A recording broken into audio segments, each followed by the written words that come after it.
Okay. Hello, ma. Good afternoon. Hi, Bright. How you doing? I'm doing great. Are you? I'm fine, thank you too. Okay, so we are live now, and Okay, welcome to Conversation with Gentility Bright. excellent. I like the sound of that. Do you want to Okay. tell me a little bit about it? What do you talk about on Conversations with Bright? Yes, yes, I was about to do that. Okay, Okay, it's a unique one. I always like to have conversation with industry leaders and experts. My goal is okay, to get them to share their knowledge and expertise with my audience because I believe that they have learned a thing or two during their journey, and my audience would like to learn from them. They might not be able to get access to you or pay for your training or have a one-on-one session with you, but I believe that platforms like this gives them the opportunity to listen to you directly. They might not be able to share everything because of the time constraint, but they will hear from you directly and ask questions using the comment section. So that's my goal, talking with industry experts and getting their perception on their area of interest. it's a nice one. I like the idea, and you're right. Your audience might not have access to everybody that you do. So you're right, this is a good avenue, a nice platform, and I like the idea. It's a good thing. I like it. So I've been following your work for a while, your Okay. reviews, been on a book review, so you've been review teaching on a lot, and I was also with you on the leadership tribe, the group by Mut Efe. I know you used to be Yes. there, I don't know here. So it's been I'm a still while. So there, but not so active there not any so longer. active, because like 2 years ago you were very active there. I was, yes. Yes, yes, I was there then. So I've followed your work for a while, so I know what I'm doing. So I've been there for a while. Okay. Okay, Okay. so Nice. yes, yes. So we'll start with you. We'd like you to introduce yourself so my audience can get to meet you. So what do they need to know about you? Okay. Okay. My name is Helen Agboire. I am I am where I'm from. Okay, I'm from Delta State in Nigeria, obviously. I'm an accountant by profession. However, I have never practiced accounting ever in my life, and I have no desire Why? I have no desire to do that because it's just not it's just not interesting or appealing to me in any way, shape, or form. So I went to study accounting to satisfy my dad. It was my Oh, dad's idea that I did accounting, and not only that, to become a chartered accountant, so that according to him back then, accountants had money. oh, really? But really, it was never my thing. And I only discovered that, or was sure about that, after I had done it and had a good grade, by the way.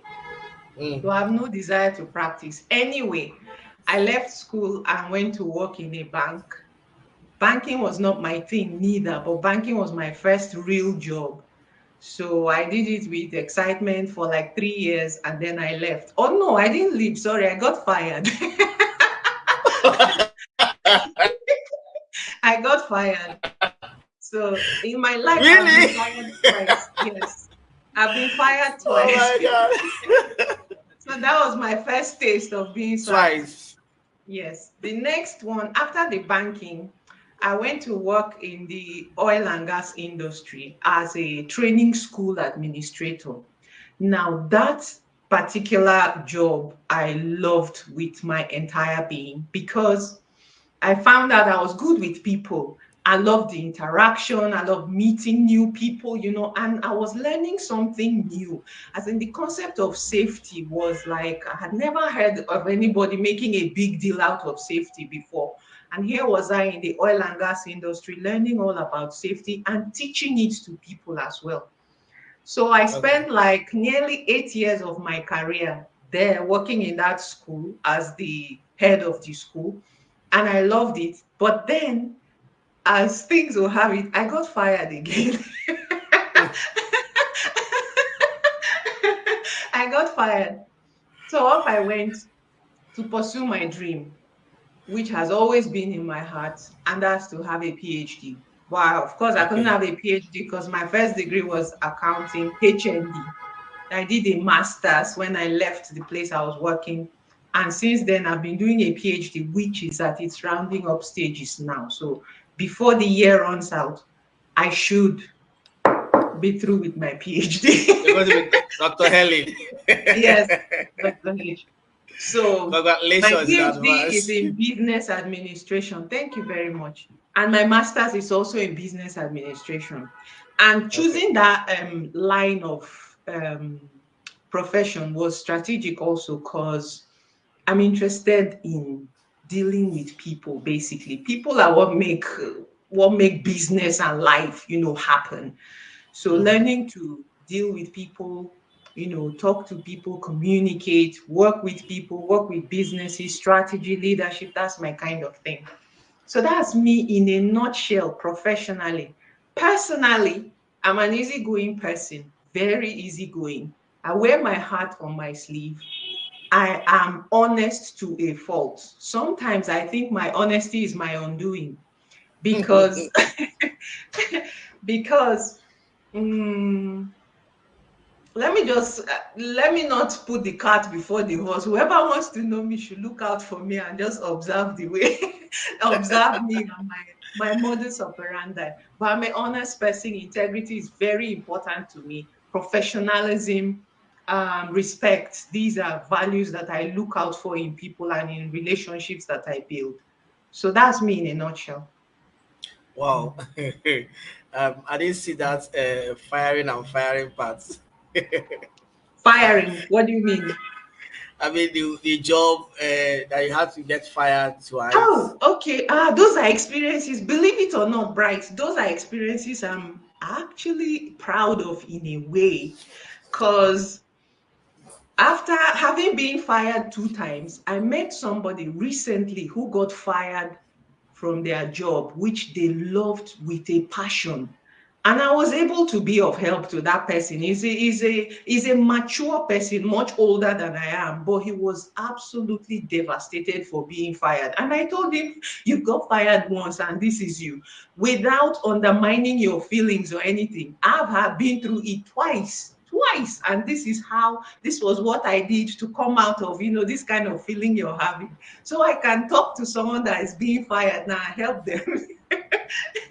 you know, no regrets. No Oh, fine. regrets. Wow. And I also noticed that you love the subject of leadership, well, because that's what got me attracted to your page for a while now. Like I said, it's over 2 years now. You've always Yes. been on leadership, on people Mm. development. So Yes. I thought I need to have this conversation with you. So we want to talk about the leader without a title, and we'll try to Okay. connect it to organizational leadership because we have a lot of people struggling with that concept. So I'm not the boss, I'm not the boss, I'm not the boss. So they are Mm. not taking responsibilities as they should. So maybe we Okay. should start with who is a leader first. Maybe that's a good way to start. Let's look at who is a leader first. Okay. So for me, a leader, when I hear the word leadership, what comes to my mind immediately is influence. Mhm. That's what a leader does. They influence people. Now, when you think about leadership in that light, you will discover that we could safely say that every one of us are leaders because we do influence people's behaviors one way or the other, even if not necessarily in that boss capacity. Put it even in a home setting, for instance, as a child, your parents knowing what kind of child you are or what kind of individual you are also determines the way they relate with you, how they give you instructions and things like that. So these are things that even as a child in that family, you're influencing your parents' actions one way or the other. Okay. Mm, So for me, leadership is influence. You make people do what you want them to do, with them doing it willingly. Okay. You don't have okay. to force them to do it. They want to do it because they see that, oh, this is this kind of person.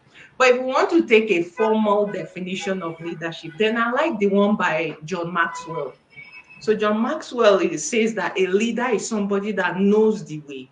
He knows the way to go. He shows other people how to go that way. Not only that, he goes that way himself. Okay, so it's not do as I say, but do as I do. So that would be a formal definition of leadership. I like that one. There's gazillions of them. I mean, when leadership comes to mind, think virtues like courage comes to mind, determination, discipline. I mean, if you want to go deep into the concept of leadership, we could talk about all these, but basically a leader knows the way, shows the way, and goes the way himself or herself. That's very awesome. We'll try as much as possible to stay in context. So I Oh, love can to I add know. something? Right. Can I Go add ahead. Go something? ahead. A Go ahead. leader, a leader is also somebody that knows themselves.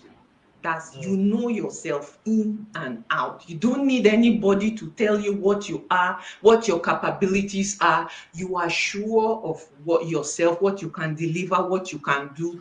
Your self-worth is not dependent on anybody around you and what people say.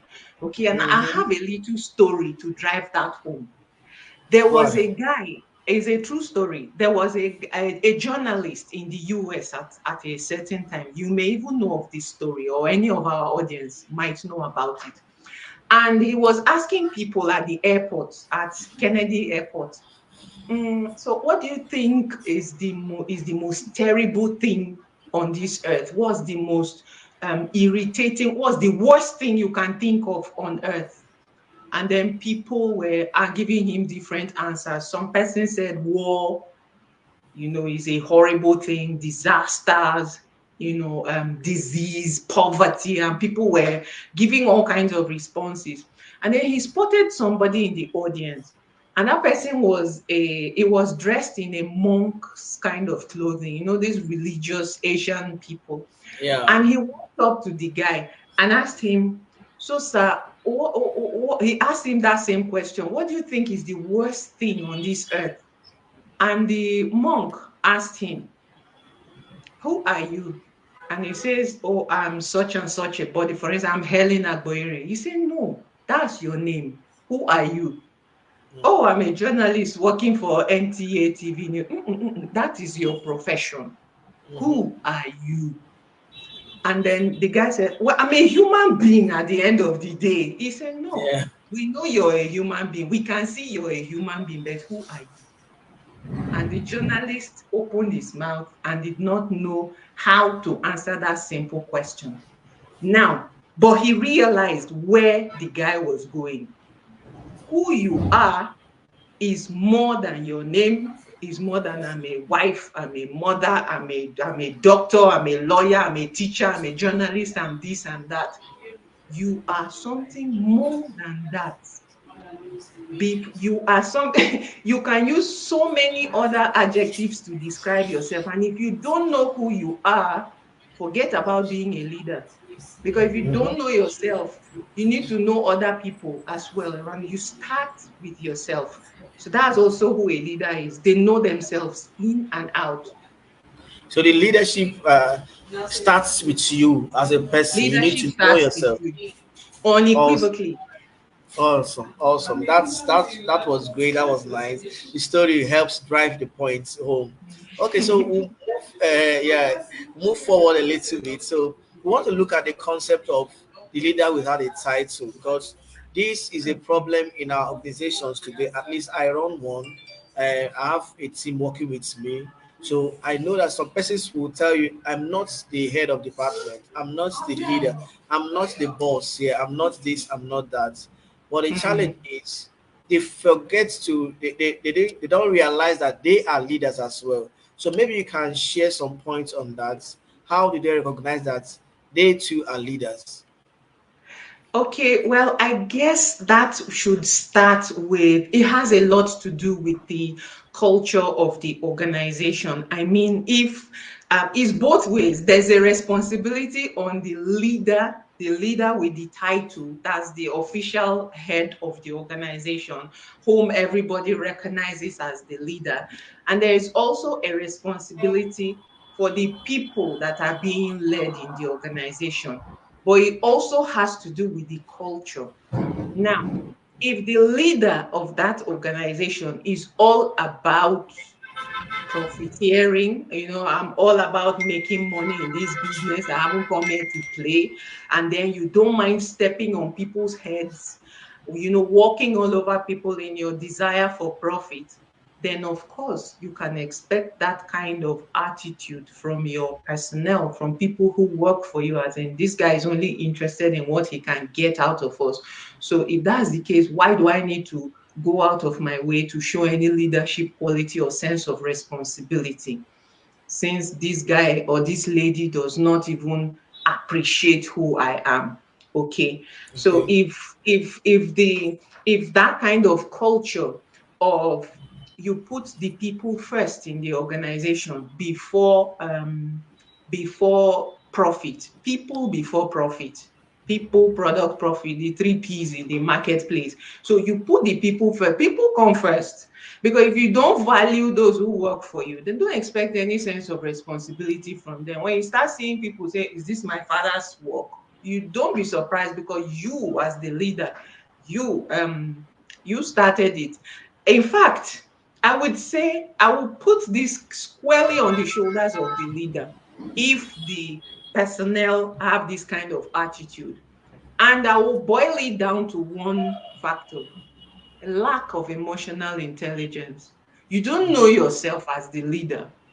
How do you expect to fathom or decipher that the people that work for you are looking for you to treat them as human beings? Don't just see them as a means to an end. They're not a means to an end. But see them like that, and you will get the result of what you're looking for. You can say if you pay peanuts, you will get monkeys working for you. That's just like an exaggerated way of saying it. But if you don't take care of people that work for you, then they will not also give you any sense of responsibility. So if you don't know yourself as a leader, that's one. Two, you have no empathy. You have no interest in whether your personnel, your staff, whether their child is ill and they need to leave for work early to go and take care of the child, or there's been an emergency and they need to be off work for a certain period of time, and you don't have the humanity to even ask, oh, Helen, I learned that you left work early yesterday. How is your baby? How is go a little extra mile in finding out about their personal circumstances. There's absolutely no empathy whatsoever. And if Helen decides to say, this is not my father's work and you can do it the way you like, you don't need to look far, because the problem is starting from you as the leader. Also, if you have no social skills as the official leader of the organization, you don't know how to relate with people, you don't know how to bring out the best in people, you don't know how to study people to know this is this one's strong point, this is this one's weak point. This person might be a cleaner or a janitor, but you see beyond what their primary role is in your company, and you see how else you can add value to their life, so that they can add more value to your business.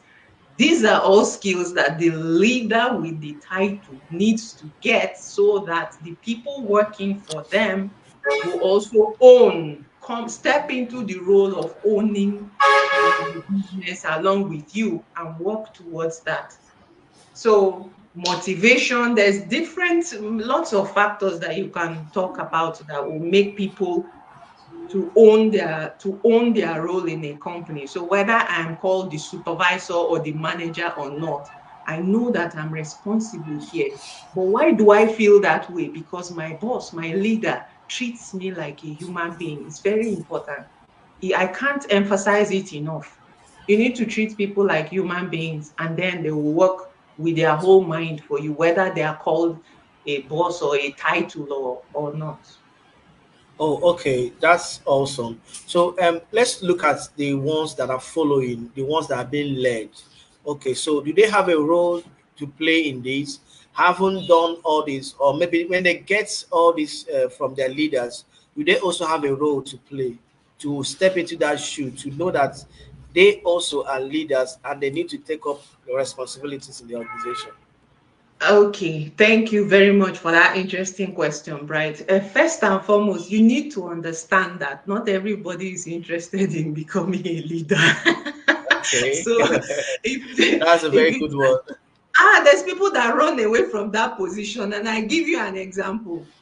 One of my housekeepers, one of my housekeepers works for a supervisor in the company. There's a company that supplies them.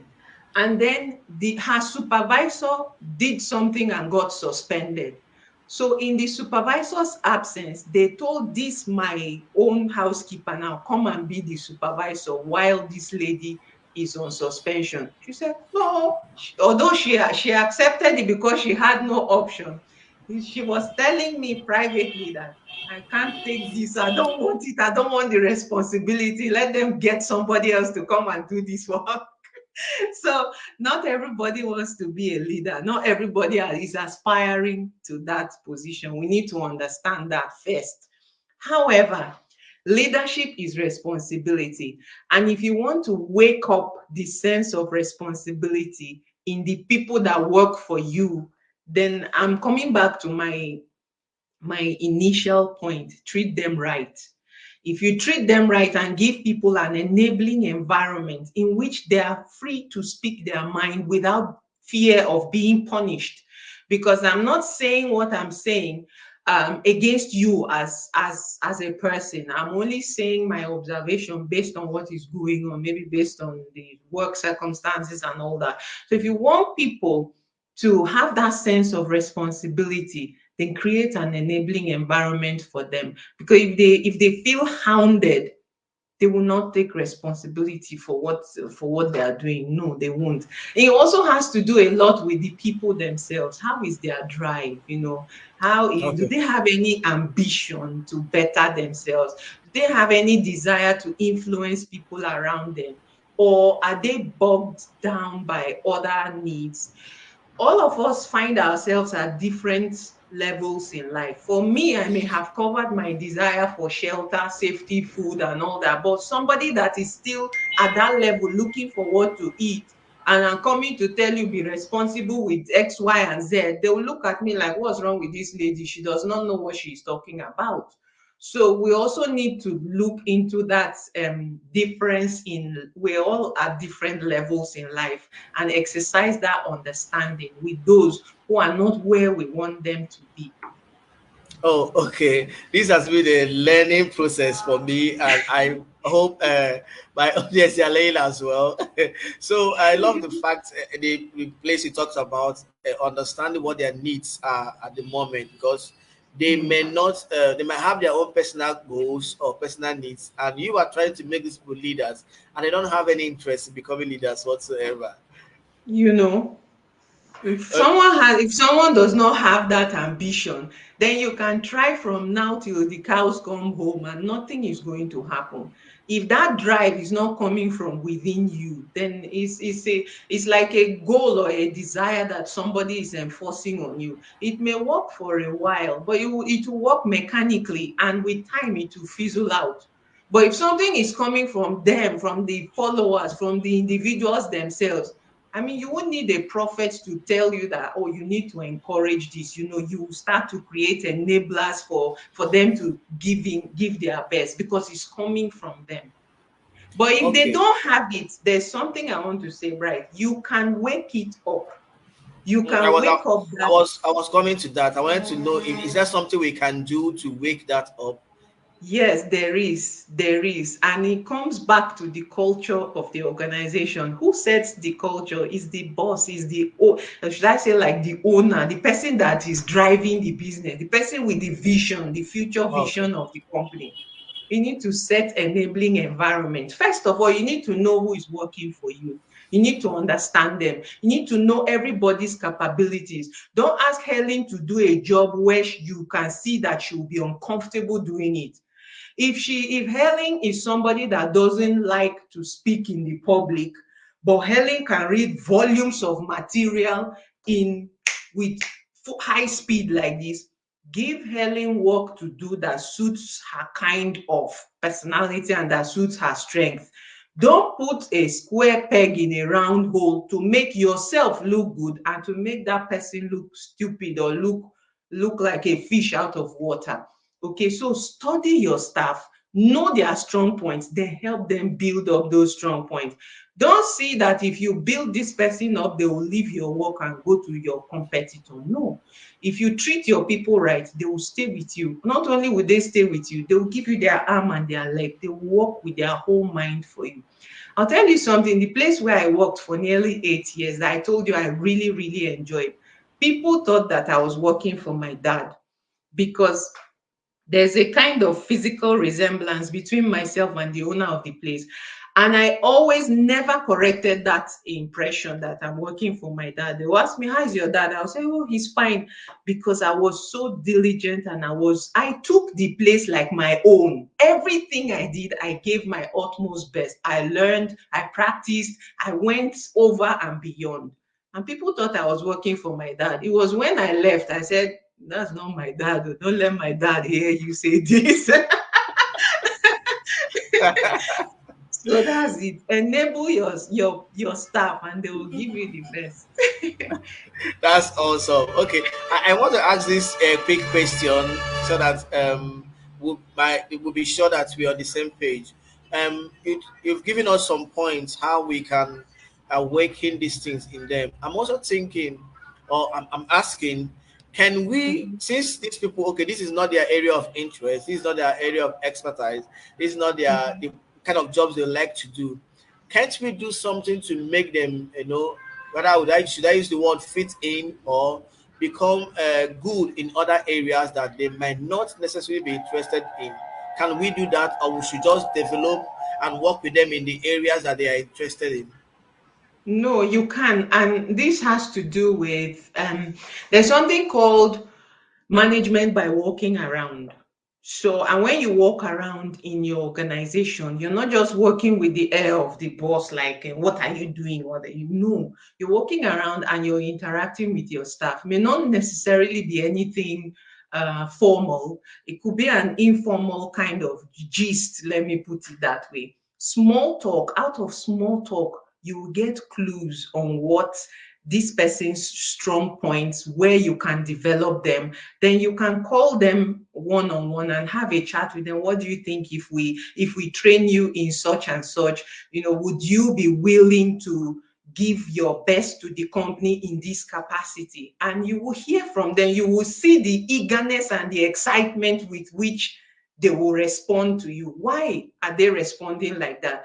Because you have made it clear to them that their opinion or that they count as a human being. You didn't just come from nowhere and impose something on them that they possibly do not have any interest in. Because if you do that, you spend your resources, finance, time, effort, this, that, and you won't get what you're looking for. So talking, communication does a lot. Communication. And your communication will get a lot of result when it's in an informal setting. Gisting, Hmm. from gist, you get a lot of valid information that you can work with. I mean, people undermine this a lot, but it works. From experience, it works. It's from the informal conversations that the real benefits come to the company, because they are talking to you and in a relaxed mode, not in like a No boss something, pressure. Yeah. that kind of thing. So talking, communication, it works a lot. This has been helpful. This has been amazing. I knew you are the right person for this topic. So Thank finally, you. finally, since we are now dealing with the leader, what are some of the things you think they can improve on, to create this enabling environment for their people to thrive in, for their people to be willing and eager to take up responsibilities in the workplace? Maybe a few Okay. of the things you think they can work on or incorporate in Again, their out leadership. of personal experience, from personal experience, be a leader, don't be a boss. Be Mm-hmm. approachable. Be approachable. Have an open door policy. In Nigeria, we tend to think that people would abuse, any that kind of privilege if you give it to them, or you start to feel unsafe. I don't know if it's a culture thing that makes people who think they are leaders raise their shoulders as if they are better than other people. Don't see yourself as better than other people, because if you think you're better than people you're working for, then you have the wrong organization. Because ideally, you should get people who are sharper, smarter, more brilliant than you are, so that they can move your organization forward. But if you, as the leader, is sitting all there, feeling high and mighty, dishing out orders to people, seeing them as a means to an end, you continue to recycle the same old kind of results that you've always had, which is zero or poor performance. Have an open door policy. Be approachable. I know how much people in an organization appreciate that. Open door. Knowing that Be they can approachable. always go to their Be boss. approachable, exactly. Don't let people fear you. Let them respect you. There's a Hmm. big difference between fear and respect. There should be a healthy amount of fear, so that in Nigeria we say see finish. See finish will not enter. Yeah. There should be a healthy amount, but not that when they see you coming, people will start scattering all over the place. No, I won't like that for between me and people that work for me. No, no, no. Let people respect you, but be approachable. It goes a long way. Thank you so much, Dr. Helly, in advance. And you're very welcome. Thank you. It's been an Thank amazing you. time. I learned a lot, and I'm sure my people Thank got you. all the value you shared with us today. Thank you so much. Thank you too. Thank you for having me. Thank you. I Okay. enjoyed it. So before you go, how can we reach you? Though, what kind of services can they come to you for? How can they reach you? Is it through your Facebook? Through an is there an email they can send a message to? They want, because I know that having listened to this, for people that will catch the replay later, they would like to get in contact with you. So how can they, gain access to your circle? Okay, I would say I'm relatively active on Facebook. Okay, right now I'm on a right now I'm talking to you from Russia. Okay, Wow. I am 50% Russian. My dad was Nigerian, my dad of blessed memory, and my mom is Russian. So I'm right now in Russia, and I just came to experience what life is like in this place, and how do people live here, what is it, I'm having a feel of this place. But I access my Facebook. You can always reach me on Facebook. I read a lot. I write. I can proofread or edit your documents if you're writing a book and stuff like that. I coach people. I don't write your essays or your dissertations or whatever it is for you, but I can definitely make your work look better and read more professionally and easily. So I read a lot. I read fast. I teach, I do videos regularly, just sharing my thoughts on Facebook and on Instagram, stuff like that. So if anything comes up in the future where I have a product that I want to sell to the audience, you will know about it very soon. But right now, I don't have that. All my attention and my energy is going on rounding off my PhD. Okay, so you're in Russia. Tell us a little bit about Russia. We see a lot of And in things Russia. on the television about Russia. So is it the Bright, I'll same? tell you something. Don't believe everything you see on TV. Okay. Because you definitely Don't don't look believe like all somebody you that is in see. the Russia that we're seeing on television. Don't believe all you see on TV. What I saw late recently that surprised me was it snowed like a week ago in I'm in a town called Chibaksari, and this is springtime. In fact, springtime is nearly ending, and it still snowed. The place is calm. The place is beautiful. Is lovely nature. My house is overlooking a river, River Volga, the longest river in Europe. You can Google it. It's called River Volga. Mm. It's, you wouldn't know that there is any sign of a conflict anywhere. People are going about their normal business. Things are, everything is fine. Don't believe everything you see on TV, Bright. I'll take that from you. Thank you so much. Thank you so much. Thank you for You're making very our welcome. time to share these things with us. They will look forward to doing this with you You're very sometime. Maybe welcome. when you come back to Nigeria, let's see if you're going to come back. You're very welcome. Thank you. I've enjoyed being here too. Thank you. Thank you Thank so you. much. Have a All right. great day. I will, and you too. Take care. Bye Yeah. bye. Bye.